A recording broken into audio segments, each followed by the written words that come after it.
สวัสดีจ้าสวัสดีกับสาวตกอีสานบ้านนายแล้วด้วยจ้าพี่น้องมื้อนี้ก็พามาเลาะป่าคือเก่าจ้าพี่น้องเผื่อได้หมานอีกจ้ามาแล้วก็เห็นแล้วจ้าดูดิจ้าฝนตกในเมื่อคืนพี่น้องจ้า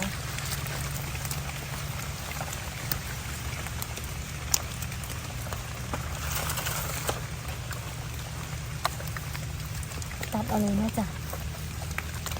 ฉ่ำน้ำแล้วเพราะว่าฝนตกใส่พี่น้อง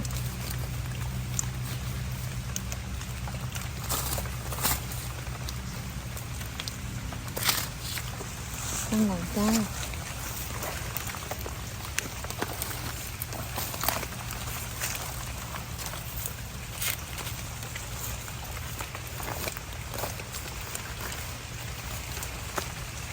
ดูใจอีกดอกนึงจ้ะนี่โอ้พี่น้องจ้าเราต้องไปดูดูสิ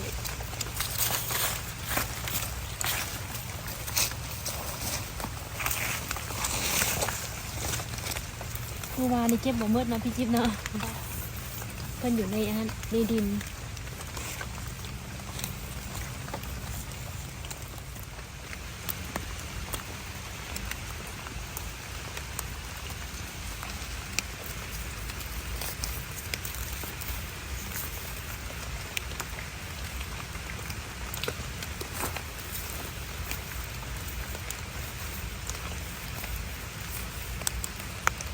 แล้วแม่เพิ่งยังเป็นอันนี้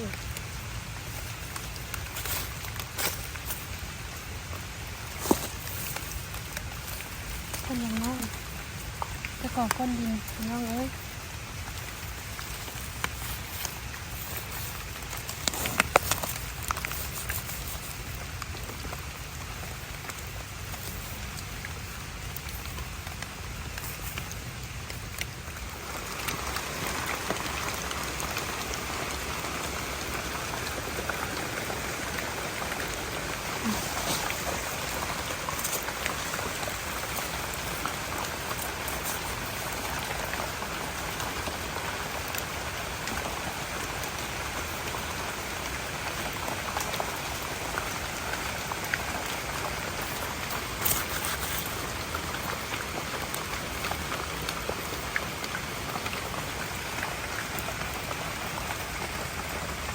เป็นกระสุนอยู่จ้า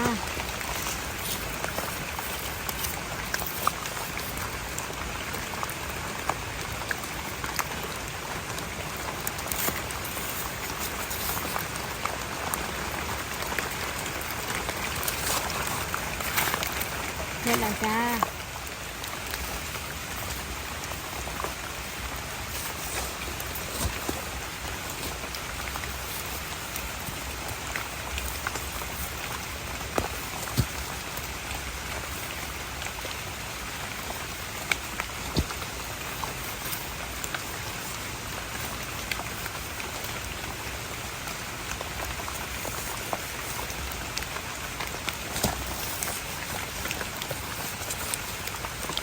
ฝนกำลังตกอยู่ด้วยจ้ะพี่น้อง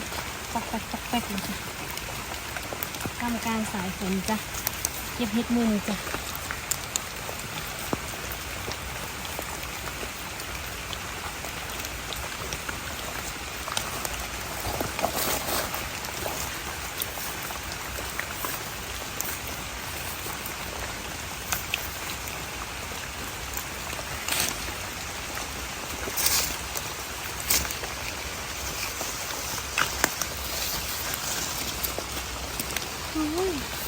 อันซอนบ่นะพี่น้องให้ดอกสวยๆดอกงามจ้ะ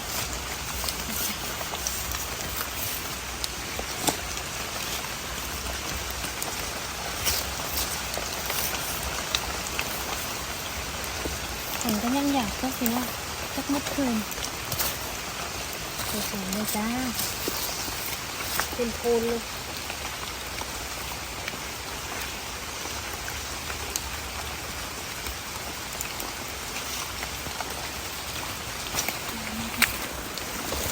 อันนี้ให้งามพี่น้องจ้า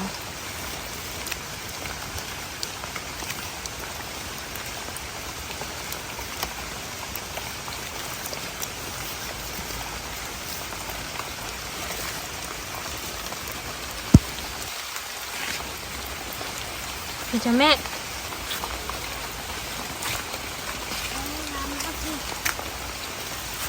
อ้า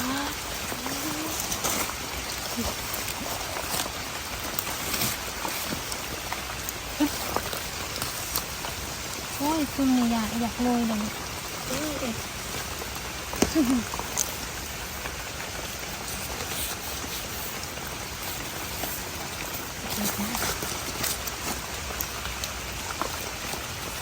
อันนี้โรยเลยพี่โรยเลยจ้าโรยแล้วก็มาใส่หนังจ้า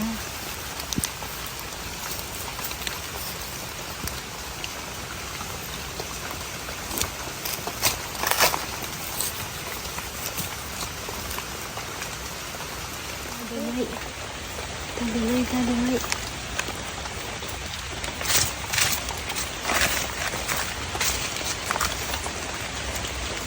โอ้ยใกล้ถึงแล้วจ้ะ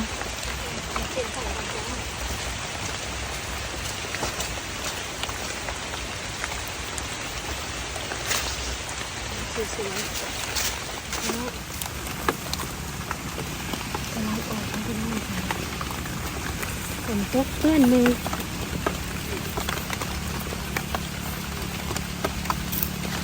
มันจะข้างในนั่นจ้ะดอกไม้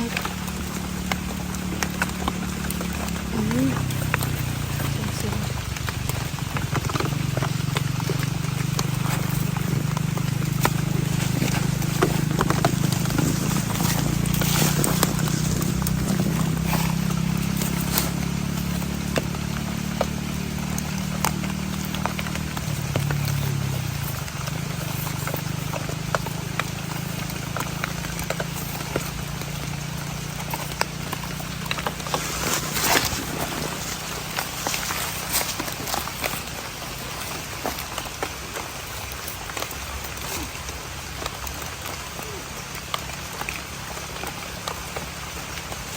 พี่จะแม่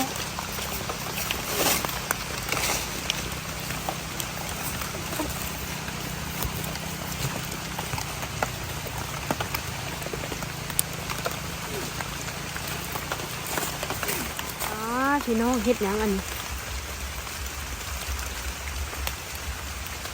เอาได้จ้ะอันนี้แล้วดอกเป็นตะกร้าสาวต้องอีกแล้วพี่น้องจ้ะตะกร้าหมาน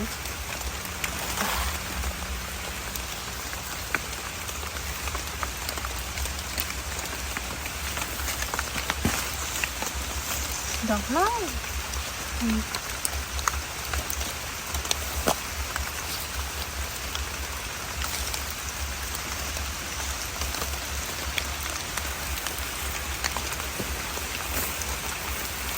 อ๋อเห็ดพี่น้องเดี๋ยวบ้างแล้วมันไม่ผลดีใจมากเอง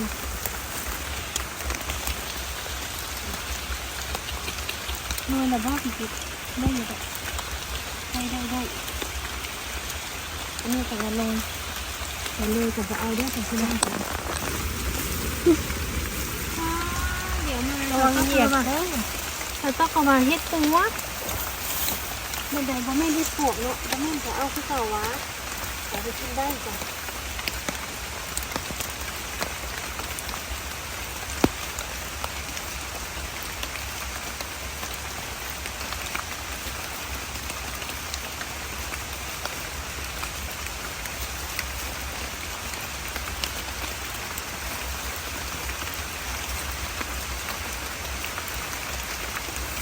ดอกบานพึ่งบึ้งเลย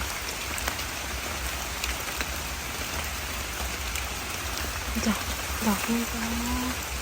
ลูกดอกเห็ดเนี่ย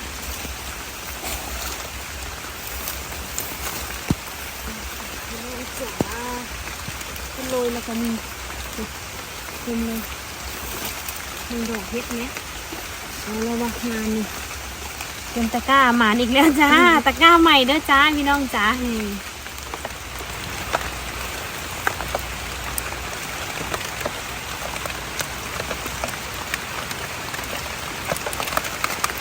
พี่น้องจ๋าสาวต้องอาจจะไม่ได้ถ่ายให้เบิ่งเด้อจ้ะพี่น้องตอนเก็บเพราะว่าฝนตกแห้งสาวต้องมามีอุปกรณ์มากันฝนจ้ะ ขนาดเนาะ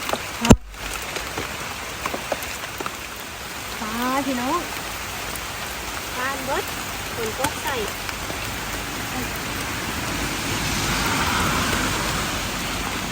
มากลางสายฝนเลยพี่น้องเลยขออภัยเด้อจ้าที่ไม่ได้ถ่ายให้เบิ่งมืดเด้อจ้านี่เพราะว่าฝนตกนะพี่จิ้มเนาะจ้าฝนมันตกแรงตกแรงขนาดจ้าพี่น้องเฮ็ดก็ออกหลายขนาดจ้าว้าเดี๋ยวถ่ายให้พี่น้องเบิ่งอยู่จ้าแต่ว่าขนาดเฮ็ดทางพี่น้องจ้าพี่น้องต้องกลับมาแล้วอาบน้ำอาบท่าแล้วเรียบร้อยแล้วจ้านี่ผลงานของเราที่เป็นเฮ็ดดอกบานเด้อจ้ามือดิบานเพราะว่าเป็นถึงน้ำฝนแต่ตอนนี้ฝนก็ยังบ่เข้าตกอยู่พี่น้องจ้าก็ถือว่ายังได้อยู่ยังงามอยู่จ้าดอกต้นแต่ก็มีเฮ็ดหลากหลายชนิดที่สาวต้องเก็บมามีเฮ็ดข่านมีเฮ็ดข่ามีเฮ็ดขอนขาวเฮ็ดอย่างกินได้ค่ะต้องเก็บมาเมื่อจ้าอันนี้ส่วนในนี้มีเฮ็ดข่าแล้วก็มีเฮ็ดปวกอยู่ในนี้เห็นจ้ะพี่น้องดอกตุ้มก็มีดอกบานก็มีได้จ้ะก็ต้องเทให้เบิ่งด้วยจ้ะพี่น้องค่อยๆเทจ้าเฮ็ดหลากหลายชนิดคือว่าอันนี้คือเศร้านี่ยังไม่ได้บายแล้วกิ๊บเนาะจ้าเก็บตุ้มๆอยู่ได้พี่น้องรุ่นนี้ก็มีจ้ะนี่ยังอันนี้อยู่เพิ่นบานเพิ่นถึงน้ำฝนแล้วจ้ะอันนี้ถือว่าหมานอยู่จ้าส่วนอันนี้เป็นเฮ็ดข่าเฮ็ดปวกอยู่ได้ดอกสวยงามก็มีแต่ไม่ได้ว่าที่เหเสมอไปก็ยังมีดอกตุ้มนำจากพี่น้องเอานอกจากมือนี่สาวต้องเอาภาพพี่หมานป่าเฮ็ดคือเก่าในจากพี่น้องจ้าคลิปนี้จ้ะฝากพ่อแม่พี่น้องกดไลค์กดแชร์กดติดตามเป็นกำลังใจสาวอีสานบ้านนานำด้วยจากพี่น้องจ้ะสำหรับคลิปนี้สวัสดีค่ะ